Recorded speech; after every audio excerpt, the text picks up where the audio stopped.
Hello, Galaxy. I'm Chris Pirillo, and you're probably wondering what is going on right now. That's why I'm broadcasting live for everybody here. The Lockergnome Daily Report, or TLDR for short, is for your enjoyment. Ask me anything. A Q&A with you and me. We do it every day, or at least I try to do it every day. This weekend, specifically Sunday, I was hosting my Galaxar event, and that was a ton of fun. We had 70 vendors. It was a very well-produced event, I'll say that.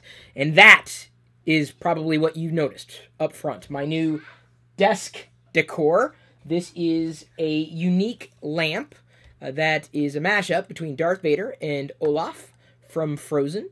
And I got this on a trade. I'm very grateful that my co-producer ended up swapping a few things to get this. And so I have a one-of-a-kind piece. It's not solid gold. It's just plastic. But isn't that pretty neat? And it is a working lamp, by the way. So this is an electronic collectible that you don't have. Not that I'm saying you couldn't have it. You could probably make it on your own. But this was only a one-of-a-kind piece. And you can tell because the tracks go this way. That's a joke that, unfortunately, I think is going to go over a lot of people's heads. So this is just one item that I picked up at Galaxar, Galaxaar.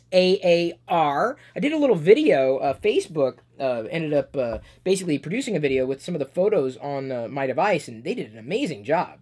Facebook. I mean, this idea that, and I'll pull it up for you here. The idea that you could just basically have photos taken at a certain date and time, and software, specifically remote software, will help you create something around that, I think is just outstanding. I mean, it like nailed it almost on the first take, and I was able to like go in and tweak a few things after the fact. But I'm going to download it here theoretically. Maybe not. Is it not?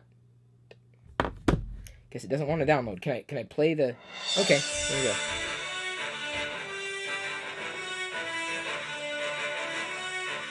We had amazing things there.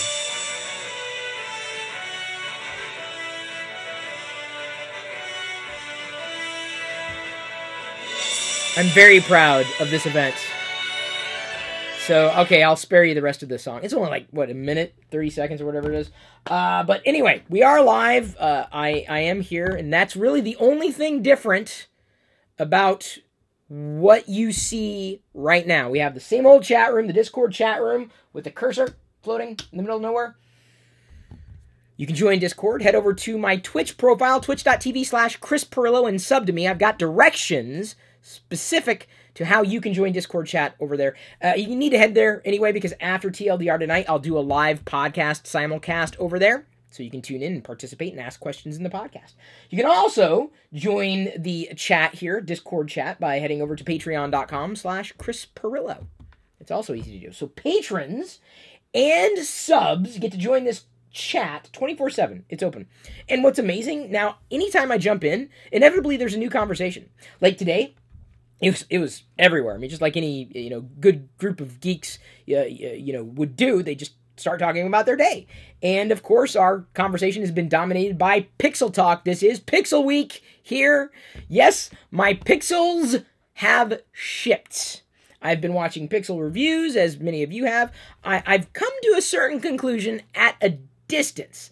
I don't know if that conclusion is actually going to stick, or if I'll feel different after seeing these devices in person. A conclusion that I think may shock a lot of people, given that, we've got the Pixel 2 and the Pixel 2 XL, and there are differences between the two. For the most part, the differences may come down to the actual screen. And there's a trade-off there that I'm not sure I'm ready to take. And as I'm stacking up these, thoughts, it seems that at a distance, I may skew more towards the Pixel 2 the Pixel 2 over the Pixel 2 XL for a lot of different reasons. But I'll get into that, of course, as the Pixels actually arrive, and then I'll talk through the thought process of the two and between the two and why I chose what I chose. I kind of wish, honestly, that I could get the same kind of screen that I had with the 6P, the Nexus 6P, because I like this screen a lot. I don't mind LCD screens. And I assume this is an LCD screen because it's clean, it's nice. I love the resolution. It's just nice. I wish I could have this screen on a newer device. I don't think I can. So I'm going to see what I can do specifically, with working with the two pixels and see how well they work with my default setup and experience in general. But I am actually leaning more towards the smaller screen. Oh, 6P has AMOLED? Well, then color me a fan of AMOLED. I'm a fan. Love it. See, I don't know much about the actual hardware. I just know what I like. I like what I see. That's what I know. And if you missed the little link there that Liz posted earlier, go.tagjag.com/free points is where you can go to basically get gift cards like I get gift cards. Oh, look, there's the link again. And you can do that on iOS or Android if you are so inclined. So we see in chat and on here Discord chat as well as the chat room on YouTube Live, and we are taking super chats, just so you know. I've already answered a few of the questions outright on the YouTube chat, but I did want to mention that I'm happy to have you here, if I didn't say that before. And my glasses are also new. In case you're wondering, you may not be able to see them. You may not have even noticed the difference with my old glasses and the new glasses. I mentioned this, I think, yesterday, that I'd be getting new glasses, and I'm happy with them. I can see clearly at a distance as well as up close. This has been an upgrade for me. Like, everything is crisp to me before. Or, I'm sorry, it is crisp now compared to the way it has been before, and it was never more prevalent than when I sat down at this desk and started working on the desktop machine here. Everything was just amazing. And I've been using the same pair of lenses for, God, seems like 4 years or so, maybe even longer. Just about that, and the anti-reflective reflective coating had worn off. It was a pretty bad news. My new glasses have this coating on it. Yes, the anti-reflective coating, but you'll notice as I move my head around, and you may not notice it as dramatically as I might, but now that I point it out, you'll see it. You'll see a lot of people wearing this type of lens, specifically those who work in front of computer screens. These lenses have a coating that effectively repels the blue light that may be emitted from screens, so effectively lowering the possibility of eye fatigue at the end of the day, something that a night shift mode or a night mode might enable in terms of eliminating the blue light towards the end of the day. I basically now wear on my face 24/7, or at least as long as I am awake. So the glasses I like. I mean, this is perfect for me. I'm just telling you, I'm so happy. Things are clearer for me, sharper for me. I'm so excited. Up close, it's taking a bit of getting used to. It usually takes about 2 days to 2 weeks for your eyes to adjust, but I feel like the initial adjustment period was just insanely happy. Like in terms of how I felt, like it was immediate. That didn't always happen with me in prescription lenses, but the tech in there is solid. If you work with computer screens, you may consider upgrading your lenses to something that has this kind of coating. Now you'll notice it. If you see like a blue reflection, like I've got like a warm white LED bank in front of me, and I've got warm white lights throughout the play shop here, but the reflection is specifically blue. It's effectively repelling the blue light or pushing it away so that my eyes don't pick it up. If there's any difference in terms of what I'm able to see color temperature wise, it's specifically less blue. It's a little warmer. The whites are a little warmer, and I noticed that on the drive home, the clouds, look they look gray, but then when I peered over my glasses, as I'm prone to do, they looked like cooler gray, like a cool white. It was a pretty dramatic change. So I just want to start out this video talking about tech, hardware, my favorite hardware, my prescription lenses with this new blue repellent light coating thing. We've got a couple of super chats. David Stevens says iOS 11.1 beta 3 is just as terrible as iOS 7, 8, 9, 10, pretty much anything after iOS 6. David Stevens, I agree. I know that there are people in chat yesterday saying, oh, it's better. I'm like, no, it's not. I don't know what you're thinking, but I'm certainly not seeing smooth performance where I thought I would. Fucho the Clown just wants me to say his name, even though if you're ever wondering why you should pop over to twitch.tv/Chris Pirillo and become a sub of mine in Discord, as well as just to watch me on Twitch when I simulcast cast the podcast, is because I can actually pronounce his name the way it's meant to be pronounced. But you got to be careful, because I don't want to be non-advertiser friendly on YouTube. Another super chat from Joshua Pavey asks, do you own any drones? Can anyone really own a drone? Yes, probably. I do. I have the Star Wars drones from Propel. I had a campaign last year that video never actually went public, but I like looking at the drones, but like in terms of using them, not so much. I don't think they're very usable, but they're cool. They're really, really neat, but the controls are really unwieldy and like complex and not fun for me at all. Just FYI. I know other people had a blast with them, but I'm just not. I'm not a fan of unusable hardware. Specifically, the interaction with it was just so complex, and I ended up breaking a couple of the pieces that came on these lightweight models. They look great sitting there, but beyond that, maybe years down the road they'll make it a lot easier to use. Michael says AMOLED pen tile just comes down to pixel arrangement. Pen tile is star arranged with a smaller green pixel in the center, and thus tends to give a bluish tint on white screens. Fair enough. I just know what I like. I know what I like when I see it. And even in going to these various pixel reviews, I've seen a lot of people talk about some potential issues, specifically with the screen. I'd imagine that could be an issue, another issue that may dissuade me from using the Pixel 2 XL as a daily driver. I yet don't know if I'm going to be sending it back. I mean, it's a lot of money to be holding on to two things, and unless we get the Pixel Fund up, I don't think I'd be holding on to both of them.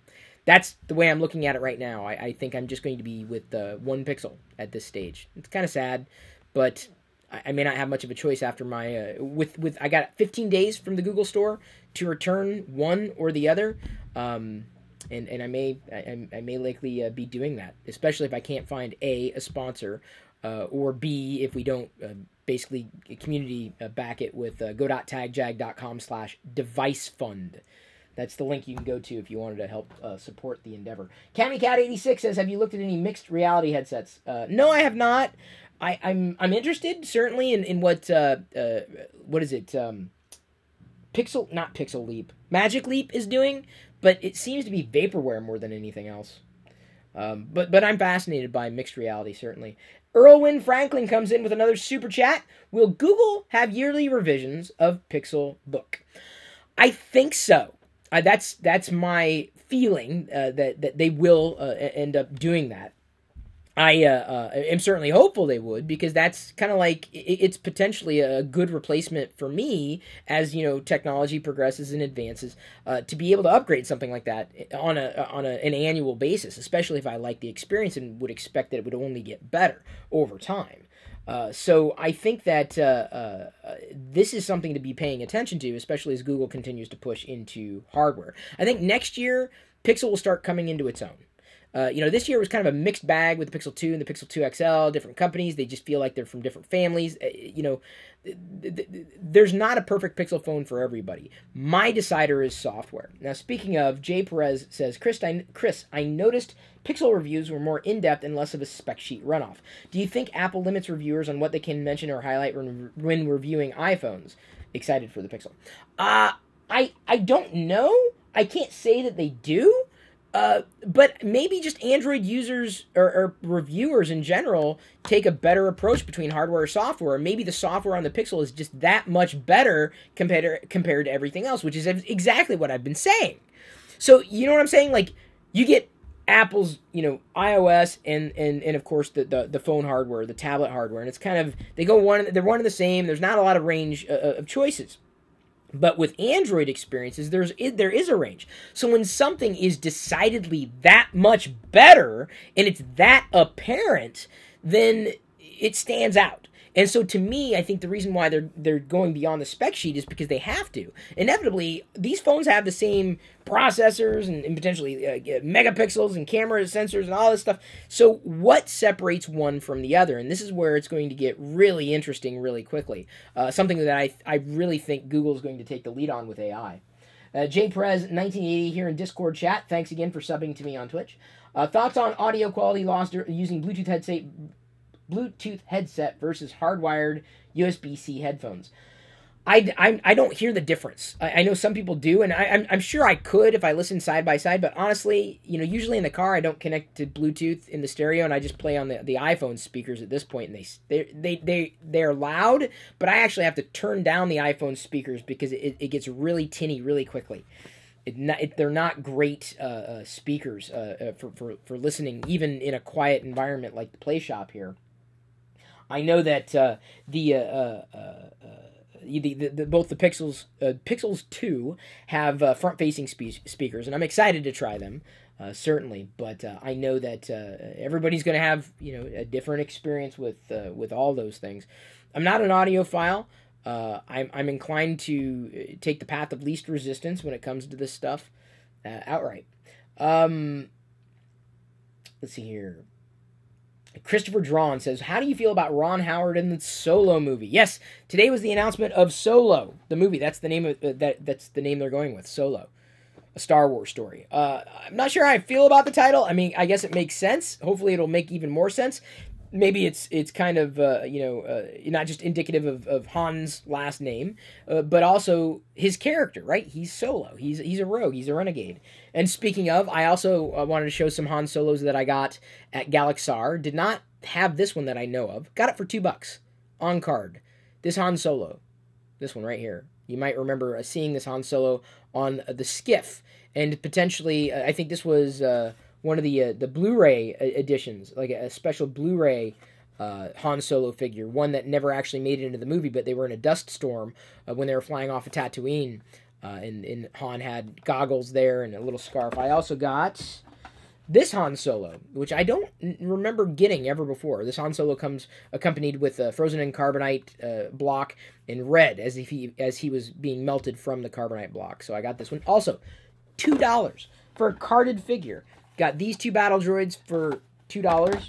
Really nice. Got this Chewbacca with a Dejeric set with the pieces on it for $2. Got these all for $2. And another Han Solo here. I'm not a huge Han Solo collector outright. I probably could have picked up more and should have picked up more. But this one I don't think I had either. Han and Hoth includes the mask. Then I got a couple of Stormtroopers, the Galactic Heroes, and also a vintage Mad Magazine cover, Star Wars on it. That was the limitation. I also got these 3 clones. Didn't get those for $2, unfortunately. Also got a unique skullcap beanie with a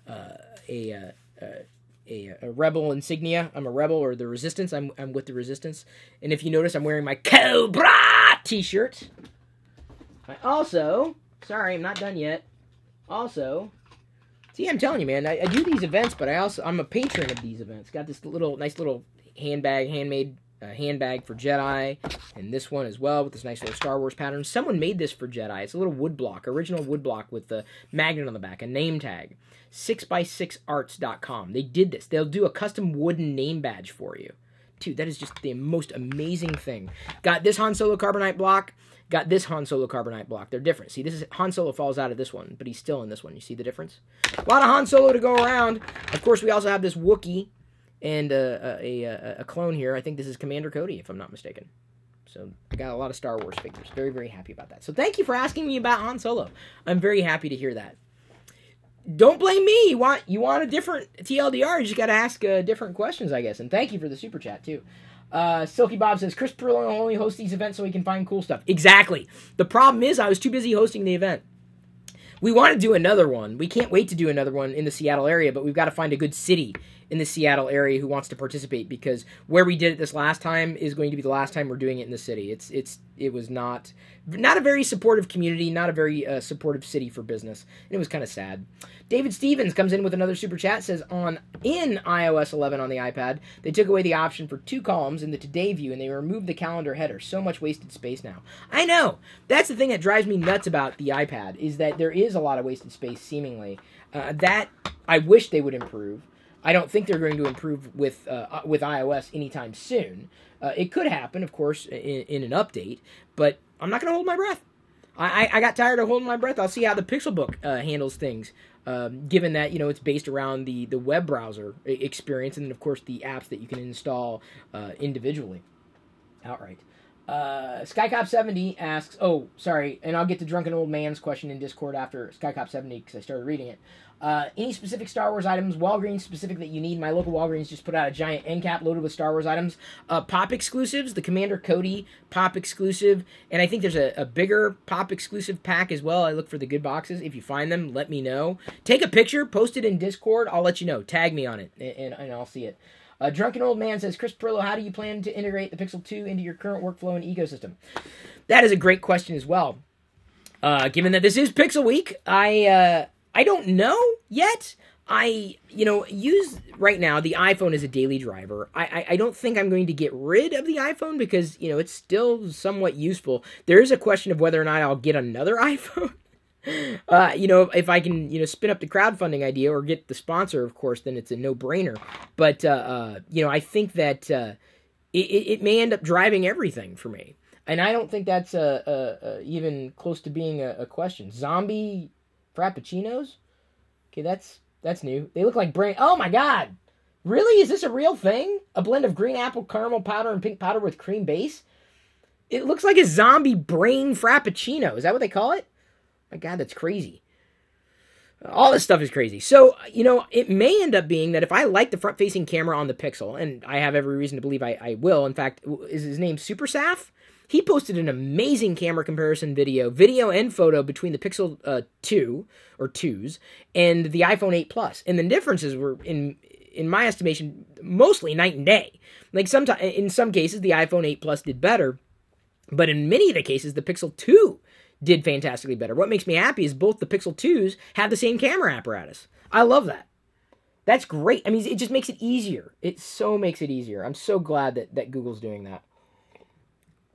But, this is, it's all about that software experience to me. And then complementing it with hardware. So, David Stevens talks about, the iPad showing wasted space. In my estimation, the iPhone 8 Plus has a lot of wasted space. In my estimation, the iPhone 10 will have even more wasted space.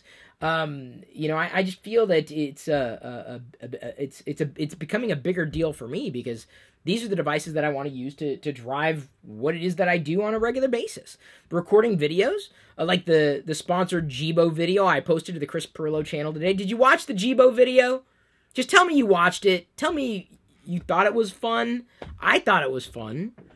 Did you think it was fun? Did you like the video? I like doing it.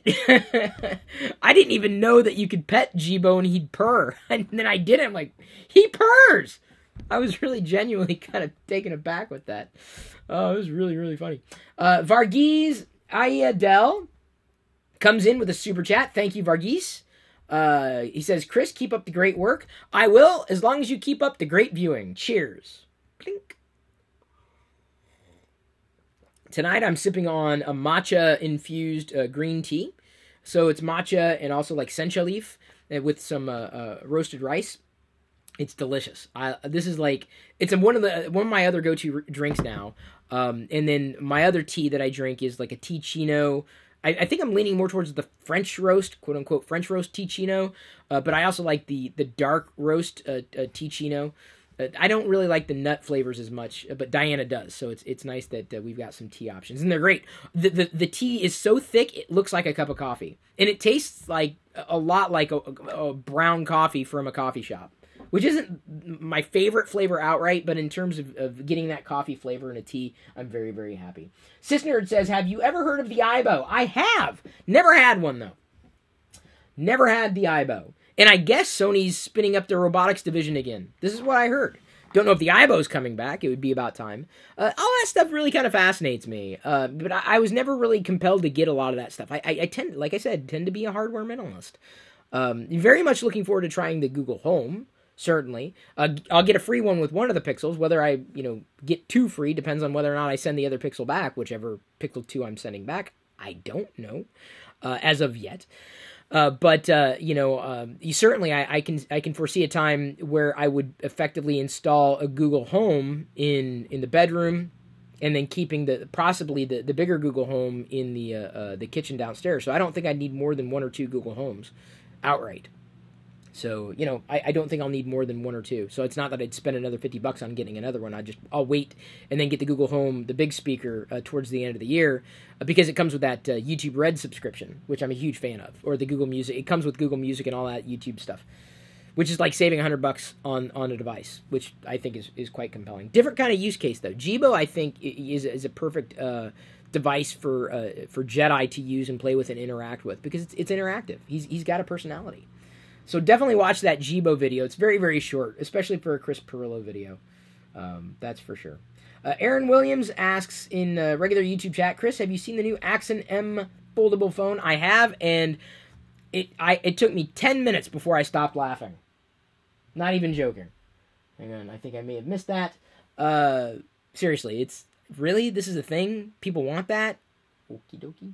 Suze Polo in Discord chat says, I know you use a lot of apps on your phone. Have you been downloading Android apps to your Google account? Not as such. You know, I've kind of played around with a few of them on the Nexus 6P, but I'm not doing a lot of heavy use because it's not a daily driver outright. It has been my go-to Android experience. But by and large, I think I'm going to be waiting and then, of course, doing a lot of the loading of these particular apps on the Pixels. Or at least I have a feeling I'm going to do it on the Pixel that I favor. And so I don't know which one I'm going to favor yet, but you know, I'll know based on my usage patterns. Which one do I go to first and why? Which one am I more comfortable with? Which one seems to perform better? Which one has better layout? Which one is the screen is everything I need it to be or everything I might want it to be? The thing I will tell you, I'm kind of sad that it's going to be a very difficult choice, and I think it will come down to that screen, specifically on the Pixel XL2 or 2XL. Oh man, these names just trip me up. I have not had a hands-on with the Pixel 2 yet. Yap App 7, but I can't wait. I'm going to be, I think, an odd duck in the sense that I know everyone's saying, oh, Pixel 2 XL, Pixel 2 XL, and I'm like, I'm happy. You know what? I've been living with quote-unquote fat bezels for a long time, and I don't mind them at all. They melt away for me, especially when you talk about aspect ratios and optimized aspect ratios. David Stevens says, call me crazy. This is a super chat. Thank you, David Stevens. But I like the utilitarian look of the Pixels. I do too. I'm with you, man. Seems like most OEMs are just doing things different just for the sake of it. This is what I'm saying. We're simpatico. David Stevens and I, man, I'm telling you. We, inevitably, David, number one, I owe you at least 1 or 2 beers. Thank you for all your super chats. And number two, I mean, we seem to really think alike. Like, I understand how some reviewers are slagging, well, the Google Pixel 2 just looks dated. Like, okay, like, this is a bad thing? I mean, I guess, but those bezels melt away. And sometimes it's just not a bad thing to have bezels when you're talking about holding a device and you don't want to have any accidental touches. This is, to me, it's a non-issue. By and large, it's a non-issue. I honestly, I very rarely, if I'm looking here at the Nexus 6P, there's nothing about the front-facing, well, number one, dual speakers that's necessarily off-putting. Number two, about the bezels, they're just not off-putting. I've never paid attention to that. And maybe it's because, I've been accustomed. Sorry, dropped my Nexus 6P. Maybe it's because I've been accustomed to the massive, quote-unquote, massive bezels on the iPhone that I just don't really, I just don't see this stuff. Cammy Cat 86 in Discord chat asks, Chris Pirillo, has Google said much about cloud storage will be on Pixel 2 after 3 years? No, they haven't. I'd imagine it would go down to whatever the free storage is, because what they're doing with, and I think this is the right approach, you get unlimited space at original resolution, at original size, which is important if you're taking a lot of 4K video or a lot of super high resolution. You don't want any compressed, image quality when you're uploading to Google Plus, and you don't want to pay for the extra storage. I don't think that's a I'm not going to say it's a non-issue, but I think it's nice to have, original quality, but honestly, I guess I don't mind the way that Google's compressed things. I'm like, fine, whatever, it's free. I'm good. So they'll let you still upload that file, as it were, but it's going to be compressed. You won't get like the original storage from that point on. They'll grandfather it in. But my guess is that in 3 years or in another year they'll replace it with the next Pixel. And it really, I gotta tell you, it excites me to say, as I'm looking at this Pixel very, longingly, it excites me to say that Google, I realize there's a tag on my skull cap still, it excites me to say that there will likely be another Pixel, and I could look forward to another Pixel if I like this one. And I have every belief that I'll like this one. I have every hope that I'll like this one. Some people are asking questions that I already answered earlier in the broadcast. You may have to go back and watch this live video after the fact. Ow. Okay. Oh. What is wet in there? There's something wet in my trash. Don't you hate that? Like, especially when you don't remember putting anything wet in the trash? How did something get wet while in the trash? Things that Chris Pirillo wonders as he's sitting here wondering. I'll get to Garrett 67's question here in chat in just a moment. He's asking what will be your next move if you happen to not like the Pixel. Kind of answered that question in an earlier TLDR, but I'll answer that in a minute. Randburn in chat says, as a super chat on YouTube, says, I have the smaller Pixel and I love it. I will be getting the smaller Pixel too. The bezels do not bother me either. See, Randburn and I mean, we could totally hang. If he doesn't mind hanging out with someone who mixes up G.I. Joe fandom with, Star Wars fandom on his head. Someone made this. I mean, they stitched it on and everything. It's really cool. Got it at Galaxar. It's an original. Oh, I love it. I love the fact that it's red. I love the fact that we're now in fall, and I love wearing skull caps. So you may see me wearing this more often, because I'm that way. With my new glasses, yo! So, that's... we see eye to eye there, Randburn. Now, to answer the question Garrett67 said, what would be my next move? So, my next move is probably, I can't, I don't want to set myself up for disaster, but everything that I see tells me this is the right move for me. From a software experience standpoint, from an ecosystem standpoint, from a direction standpoint. I've said for years, what was my number one reason to upgrade the iPhone? The camera. That was it. It was the camera. I wanted a better camera because I take pictures all the time. Take video. You want good stuff. And the Pixel 2 camera trumps. So I would have to find a device that had a camera that went toe-to-toe precisely with the Pixel 2. If I don't like other things about the Pixel. And I may have to kind of grit my teeth.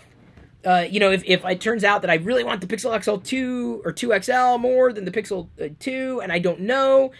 there's always going to be a trade-off. I don't think there's such thing as a perfect phone. There's always going to be a trade-off. And I have lived for the last few years with trade-offs with the iPhone. So it's not that I just stayed with the iPhone. I'm just I need a better camera. I need one. Because you can only take a picture once. So that's how I feel. I feel that I would probably grit my teeth. Grin and bear it.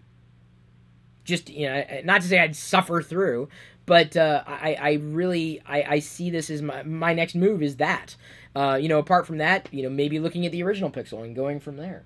And we'll see, certainly what happens. CC Moore 74 says, hey, Chris, what's up with your Twitter conversation earlier about jank on the new Pixel? Well, they replied to the both T. Murray and, I guess, Dave, who's the head of engineering. I got a reply from head of engineering for Android or Google or whatever, and I'm like, whoa. He said that wasn't actually jank. He said the animation was proper. It's that the frame rate on the video was, off. So that's... And I'll give him the benefit of the doubt. But because it was likely 24 frames per second. So it looked like it was janky, but I'd have to see it in person to know whether it was true jank. So the frame rate was likely a discrepancy there. But I also noticed something in another video that I tweeted. I'm like, well, it looked like the animation stuck around when this happened. It could be a frame rate problem. It didn't seem to be a frame rate problem at a distance. But, certainly something that, I would want to report. It's difficult when producers mess with those frame rates. It's difficult to explain or showcase, quality at, in person at 60 frames per second, but when it comes across the internet, it may be 30 frames per second or 24 frames per second. Alan Redding says on YouTube as a super chat, thank you, Alan, I do appreciate it. Do you think there would be higher demand for small form factor phones if, like the Pixel 2, they had the same features as larger phones? Yeah, I do. I really do. And it's not to say that a bigger screen wouldn't be nice, but you may remember a few years ago, and I still feel this is it's true to me, though I have grown accustomed to a larger screened phone with the iPhone 7 Plus and the iPhone 8 Plus. You might remember I effectively let Diana use the iPhone 6S Plus because I didn't like some of the software performance issues that I was running into it over the 6S outright, and I basically used the 6S. And I was fine with having a smaller screen but better performance. So I don't see it as dramatically smaller. It is smaller, no doubt about that. Smaller resolution, and that may pay in droves, like in terms of performance. I don't know in terms of pushing the pixels, in terms of average experience. But I'm willing to go with the smaller resolution if it's better performer, and I think that's a perfect way of positioning it. And forget the bezels. I agree, Alan. I think it's an opportunity. I don't think smartphone manufacturers are willing to do it because I think they're afraid. They're going to hedge their bets. Or they're following the alphas. Oh, the alphas say no bezels. I'm like, really? I'm a holdout, I guess. And it's not that I'm old school. I like the new stuff. My question is how can the software keep up? I've got more negatives in the Pixel 2 XL column than positives, largely because of some issues that I've seen even beyond the type of screen that was used on the Pixel 2 XL. Specifically in terms of the rounded corners, like it looks okay kind of on the surface, so to speak, like at a distance. But then when you start seeing how the software kind of bends around it, it's weird. And I've noticed that even on the Pixel, I'm sorry, not the Pixel, the LG V30, which has the same screen, the rounded corners and everything. Some things are just not laid out very well. And then you get like squared corners jutting up against rounded corners, and it's just very awkward. Like it just wasn't meant to look like that outright. And I'm not sure I'm a fan of the rounded corner. I don't know. I haven't been able to compare a non-rounded corner to a rounded corner experience directly, but that's something that I'm absolutely going to be paying attention to. I think that's a bigger issue for me, certainly. And not everyone's going to be completely different about that. But that's the rounded corners may actually turn out to be one of those issues. I'll tell you right now. This will be a great title for the video. See, where the heck is my phone? It's buried under Star Wars figures. Not that I'm complaining. Where did I put it? Oh, there we go. Sorry, hon. Got to move you. Let's see here. I actually pasted this in chat. I give the Discord chat room a lot of bonuses. I really do. For the patrons and the subs in Discord chat, they get a lot of stuff that I don't share anywhere else or certainly get it ahead of time. So I've got 6 benefits for the Pixel 2. Not the Pixel 2 XL. I'll get the benefits of those in a second. I said the Pixel 2 may have a better screen, like clarity-wise. Better performance, not maybe just in games, like in running synthetic benchmarks, it's a better performer, less pixels or fewer pixels to push across the screen. Clearer cut corners, I like that. I don't mind that at all because the screen is the software was optimized for those clearer cut corners and not curved edges. Having a thicker bezel for in-hand use potentially being a bonus, especially in landscape mode. Aspect ratio for apps being more, I guess, standard at this stage. And then potentially even being more affordable. I mean, that's not really speaking to the screen, but it is certainly $200 more affordable. In terms of what benefits the Pixel 2 XL from my perspective, screen real estate and battery life. Those are the 2 things that I see the Pixel 2 XL having a benefit for. So do I need that screen real estate? I don't yet know if it makes that much more of a difference for me. I may be willing to scroll more if it means that I get a clearer, cleaner experience across the board with a smaller form factor. Battery life. Does that make much of a difference? I don't know if I have the answer outright. I just don't. And this. So what I'm saying is going into this, I am leaning very heavily towards the Pixel 2, not just because of what the reviewers are saying either. Just based upon what it is that I know about me. Eric. Hey, Eric. How you doing? He says, my wife, you know her. Of course I know her. Is still using a Windows phone. Eric is an elite white member of our Discord chat. He's a legacy member. Is still using a Windows phone. Wow. Do you think an iPhone SE would be good for her? Possibly. Or my recommendation, I'm not joking, Eric, maybe a first-gen Pixel for a few reasons. 1, they're more affordable now. 2, unlimited photo and video upload indefinitely, because they never clarified that it would be limited by years. And 3, there is a launcher out there, and I don't have the name offhand. There's a launcher that looks and works like the Windows Phone tile screen. If not, yeah, sure, the iPhone SE may work as well. But if she's looking for a Windows Phone-esque type of experience and a clean experience, the Pixel is a performer. 1, 2, it's got software. 3, you can make it look like the Windows Phone. No rooting or anything like that I know of. It's an Android launcher that it should be available on Google Play.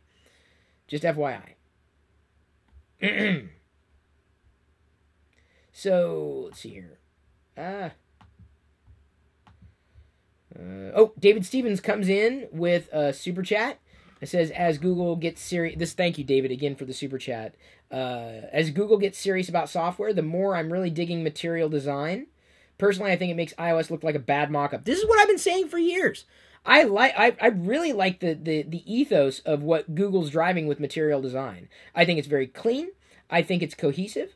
I think it's an intelligible strategy. It works very well.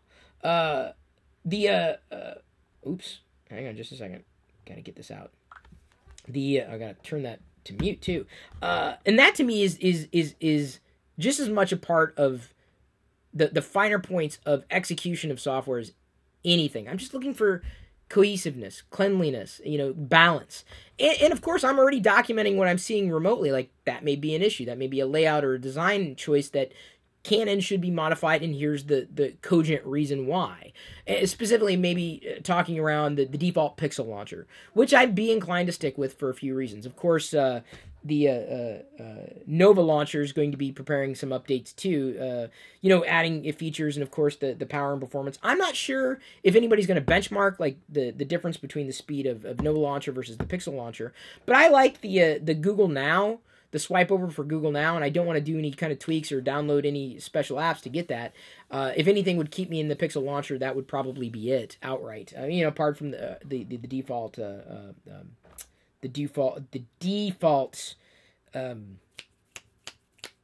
widgets. I haven't found a good weather widget that I would want to use on a very regular basis. We will see. CC Moore says, still have my Lumia 950, still love it, but I'm finally getting ready to move on. Plan on getting the Pixel 2 XL. I'll give you my take on it, no doubt. You'll know. You'll be one of the first to know. As far as my position, Suj Polo asks, Chris, are you interested in? And this is in Discord chat.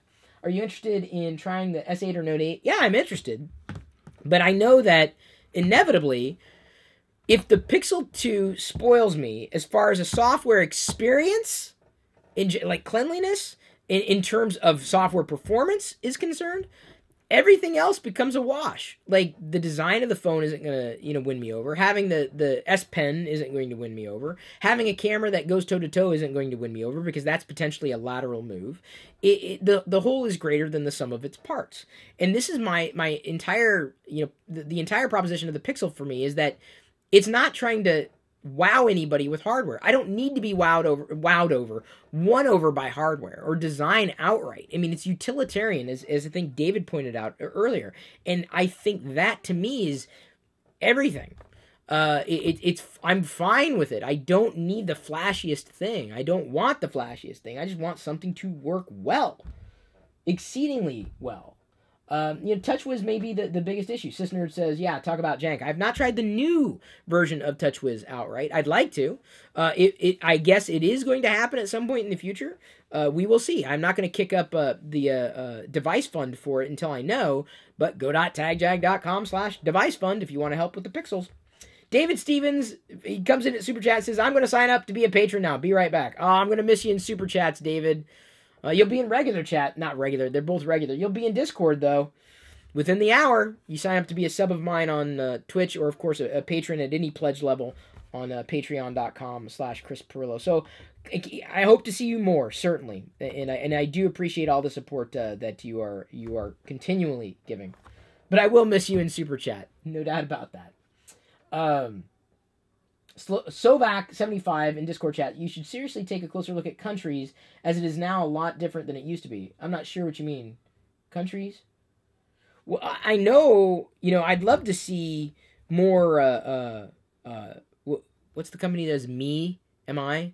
The Me products? I'm blanking on the name of the company. Oh, man. And I know the company name. I've talked about it several times over. What's the name of the company? I can't remember. but they can't get into the U.S. largely because of carrier supports coupled with patents. It's a patent war. Xiaomi, thank you. Xiaomi, thank you. Everyone chats at the same time. Xiaomi. What do you got? What do you have this all tattooed on the back of your hand or what? I did know that, but brain fart. I effectively know it's about patents that are holding them back from the U.S. market and carrier support. And I wish that was different. I really genuinely do. I think Xiaomi could compete because they're creating that ecosystem. They're creating a cleaner type of Android experience and one that I think could be appreciated. Looking at them from a distance, I think I said this years ago, they could effectively compete with Google and even with Apple in terms of having that ecosystem. For sure. YapApp7 in chat on YouTube says, in the process of moving from iOS to Google, copying the necessities over contacts, notes, pics, calendar, what are the important things for you to keep track of? It just depends on what you normally do, how you normally use it. I think the bigger use case for me is getting accustomed to trusting a personal assistant again. If you'd call Siri that. Siri is absolutely horrific. I'm not going to say hate. I dislike Siri. I dislike Siri to an extreme degree. And I've never been, bowled over 100% of the time with what Google's done with the Google Assistant, but it's getting better. And I think is, certainly improved to the point where I could easily flip to that. I think it's just getting used to different usage patterns and usage habits. You can't look at an Android experience and treat it like iOS. It will fail because you've got to use Android and the Android experience the way it was designed to be used, not using it like somebody else's experience. That is probably the bigger hurdle beyond the simple things like contacts, notes, pics, calendar. Live in the ecosystem. Try the ecosystem. Don't treat it like don't try to get your old life over. That inevitably will set you up for a disaster, for failure. That's my biggest suggestion. But I've said that for years about when it comes time to switch platforms, if you ever find yourself facing that outright. And there are certain things that you won't be able to do anymore that are going to be very disappointing, certainly, without any kind of a web-facing application. It's going to be more of a frustration. CamiCat86 in Discord chat says, is there a part of your life you just want to keep tech out of? The most parts of my life, actually. I'm a fan of using tech as a solution, as an enabler, not a destination. I don't want to over-tech things. And so if I can get something done without using technology, I'm more than happy to do it. I don't know if I can say, this is the area of life that I want less tech in. I just don't turn to tech as the immediate solution as I think a lot of people do. And I think that's really, part of my issue with, inserting technology where it doesn't need to be inserted. More than anything, like the home stuff, I'm not a fan of controlling home stuff, for a lot of different reasons. I have not been impressed at all with that stuff. The thing I wanted to jump to, I gotta find it. Now I can't find it. Tony, you had some questions on the Patreon page, and I can't find them right now. So I don't know. You may have to re-ask your questions, but I want to make sure I answered them because we did the AMA, and I'm not sure. I've got them right now. Sorry, I guess I removed them on my end. But if you have a copy and paste job, I'll do my best to answer them.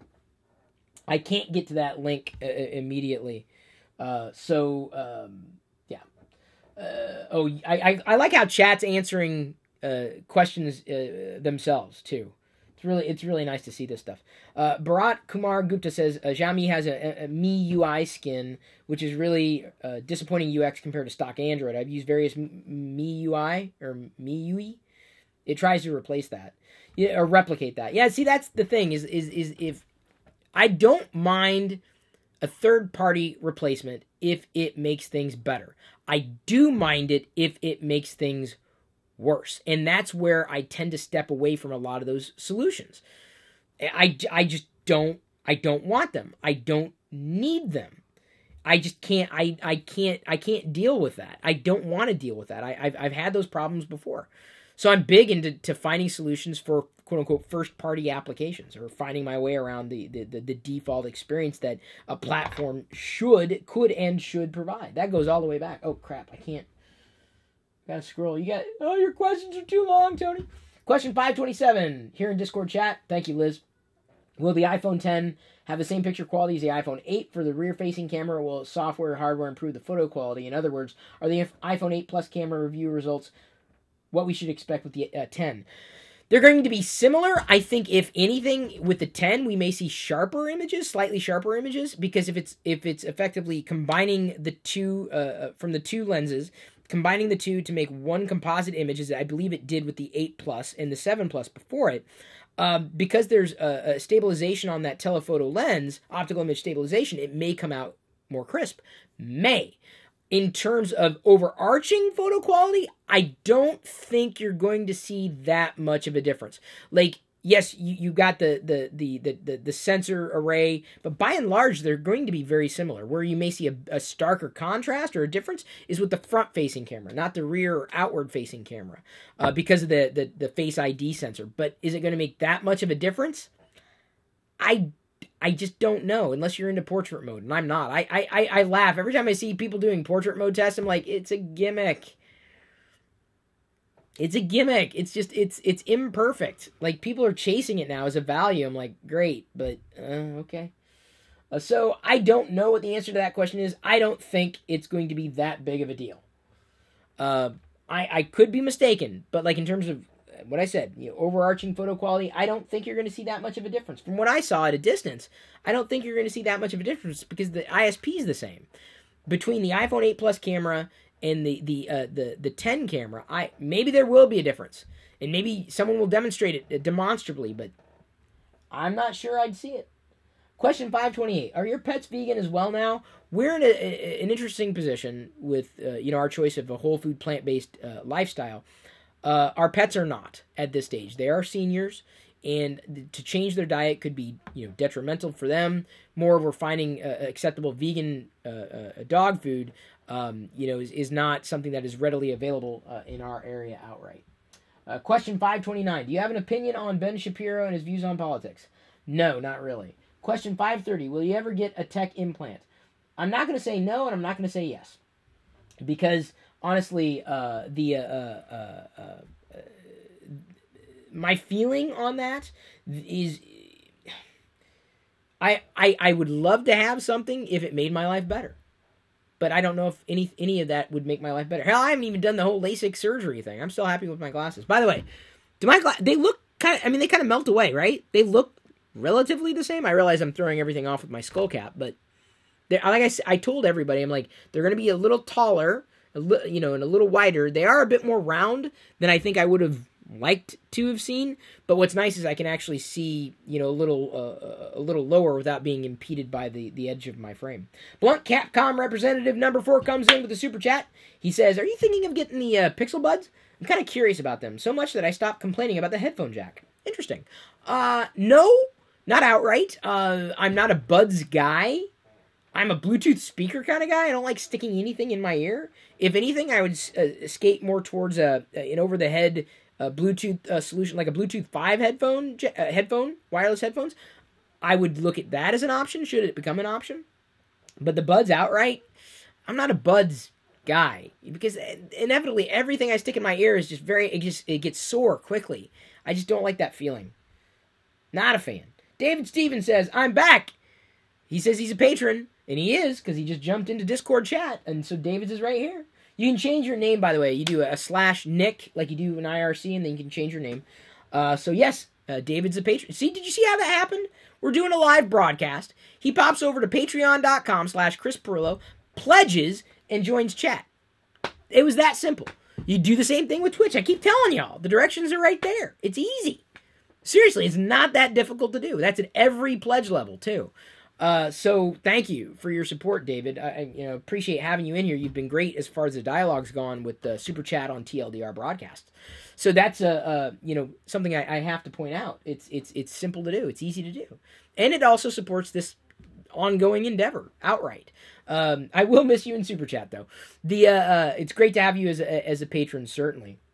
The thing is, with that, As long as your Patreon account is active, then you get access to chat. Once it lapses, or just like with a Twitch subscription, once it lapses, you're basically no longer connected to the chat room. So as long as you're staying active there, y'all will stay in the chat. So I'd hope everybody would stay in chat.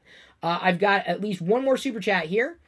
And then I'll pop back to I got a question about getting nutrition for being a vegan, and I'll address that. I have already addressed that in my vegan blogs. Go.tagjag.com/vegan vlogs if you want to learn more about that. But everyday Izzy comes in with a super chat here on YouTube. Chris, do you feel that Google should add SMS support to Allo to somewhat unify Google's messaging mess, or keep SMS separate in Android messages? I think Allo is a souped-up version of a messaging client. Some people just want plain old SMS. So that's what I think people want. And what honestly has steered me further away from what Apple's doing is not just the fact that I have to use an Apple product or service to use iMessage. I can't use a web-based experience for iMessage at this point, something that would be better cross-platform, but that Apple's throwing a whole bunch of junk into it. I'm like, they're just doing it in an inelegant fashion. Like now apps have crap and stickers and it looks fugly and it just doesn't, I don't want that. I just want simple messaging. That's it. And Facebook Messenger, it has the additions, but it's executed those types of additions in a much more elegant capacity. So I don't have that option with iMessage. I just find that it's getting long in the tooth. So as much as I would like just one messaging app from Android or from Google, I think not every carrier would want to install Allo, but they may want to pre-install a simple SMS messenger system, and that may be one of the reasons why they're being abstracted from one another. I think Allo is pursuing more of the cutting edge type of messaging wants and needs from a community that might use WhatsApp or a third-party chat client. Whereas SMS is really old school, even with the new, RCS, that hasn't even been supported by any carrier, at least here in the States. It's just going to take a while for that to, continue to be, adopted cross-platform. So hopefully that really, kind of clarifies it, in terms of why one may continue to be developed, in conjunction with the other. I guess, the thing is you can message someone, but you don't have to use that client. You can use whatever client. So I would like to see all of those features baked in. Like if all those features get baked into Allo and Allo continues to evolve, that may become a go-to client for me outright. Not just because I can access it by way of the web on the desktop and everything like that. I think it's a unique value prop for me, and it could be for others. But we'll see. Where a lot of that goes. So I kind of addressed the vegan question. I'll lightly dust on this. It's very important to get nutritional needs. You may not even be getting all your nutrition that you need to get from a non-vegan diet. So I get my vitamin Bs.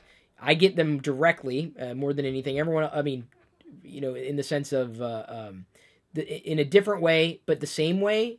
And when I say directly, because a lot of animals are basically injected with vitamin B, which of course was derived from bacteria from the soil. So if they're not eating, soil, they're not getting B, they're usually injected with it. And then you're eating their byproduct. I get the same kind of vitamin B supplement, but I get it direct without having to go through the problems of ingesting the meat. So, I don't want to touch upon that, beyond what I've just said. We can go into that in chat later. Cisnerd says, does the Amazon subscription count as the same Twitch subscription for you? Yes, it does. I think it does in the same way. The problem with the Amazon subscription count with Twitch subs is you may get it for free, which is fine. It's great if that's what helps you get over that hump. But you have to manually renew it every month. So when you wake up and you're like, why don't I have access to Twitch anymore? That would be why. I better explained it on an updated Twitch profile on the page today. I did an update. We got a couple more minutes here. May have time for a couple more questions, but I need to remind everybody that I will continue answering questions. If you got more questions, feel free to ask. I've got the Twitch chat. We were just talking about that.